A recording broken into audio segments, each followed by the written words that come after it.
Hi, I'm Sue from Garden Moxie. In today's video, I'm showing how I prune my boxwood.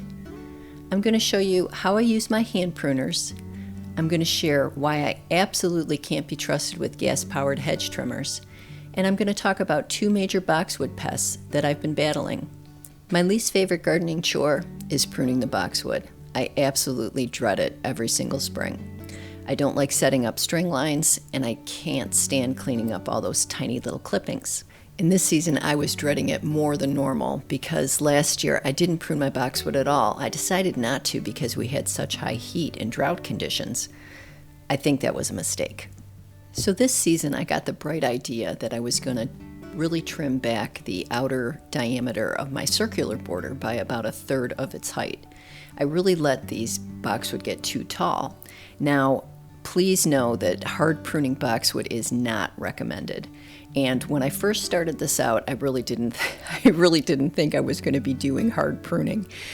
And what ended up happening is I wanted to just cut them back by about 1/3. Now, I have hand pruners, and that's typically what I use, but I started off with gas-powered pruners and took a single swipe and realized that I had made an absolutely huge mistake.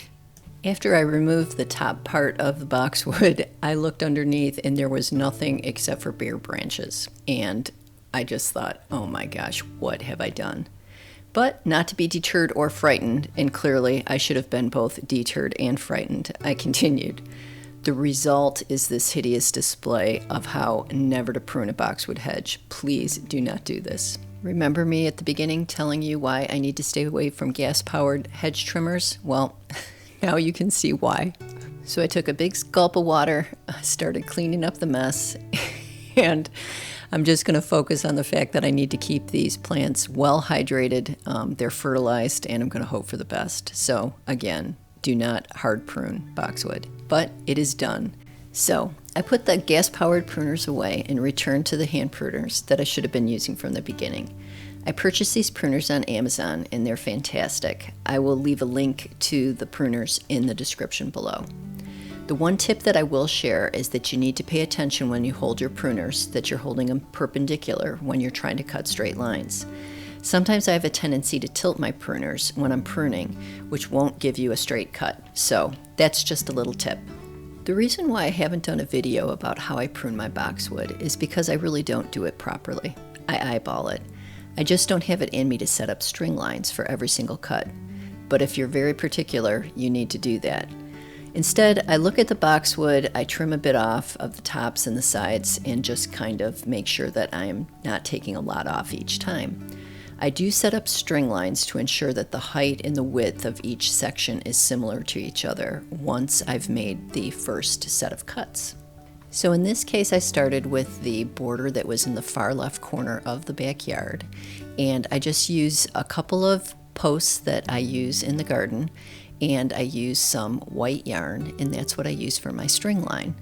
And what I'm doing is I'll put the posts in place to make sure that the width of the sections for the side-by-side borders are the same, and also the height. To help me make sure that the top cut is going to be perpendicular to the ground, I use a level and make sure that the string line isn't caught on any of the branches and that string line is level to the ground. And once I'm sure that the string line is level and it's not caught on anything, I get my hand pruners and just use that line to help me know how much material I need to remove from the top part of the hedge. And I leave a little extra in the beginning just so that I can stand back and take a look at the hedge relative to the far hedge to make sure that the lines are in order. The entire time that I'm pruning, I'm trying to remind myself that I need to keep the hand pruners perpendicular to the ground. I'm trying not to tilt them forward or backwards because otherwise you can get a cut that isn't perpendicular. And I just continue all along the string line until all of the material is removed. Once I finish trimming the top part of the boxwood, I use the back string line to help me figure out how wide I need to prune the back face. And I do exactly the same thing. I use my hand pruners. I'm looking straight down the string line, and I'm trying to keep the hand pruners perpendicular to the ground so that I'm making a straight cut. And that's all there is to it. Is the boxwood perfectly straight? Nope, but it's good enough for me. I'm happy with the results, and it's very easy to do. In my garden, I fertilize my boxwood, I make sure that they stay watered, and I prune to help maintain a healthy boxwood hedge. But this season, I've got a couple of pests that I've been battling in the garden. The first boxwood pest I have is boxwood psyllid. It's more of an aesthetic damage than anything else, and I try to manage it by simply pruning my boxwood. The most obvious symptom for boxwood psyllid is when you've got curling and cupping of the leaves on the terminal or the lateral buds of the shrub. Immature psyllids can be partially coated with a white, cottony, fluffy stuff, and you'll notice that if you shake your boxwood, you can see it fall to the ground. And you'll also notice that the psyllids will fly off of the boxwood. That's another way to know that you've got the pest. The adult boxwood psyllid is about 1/16 of an inch long, and it's light green. The things totally creep me out. They've got clear wings and jumping legs, and man, they hop all over the place. The second pest I'm worried about is the boxwood leaf miner. Boxwood leaf miner is a very destructive pest for boxwood.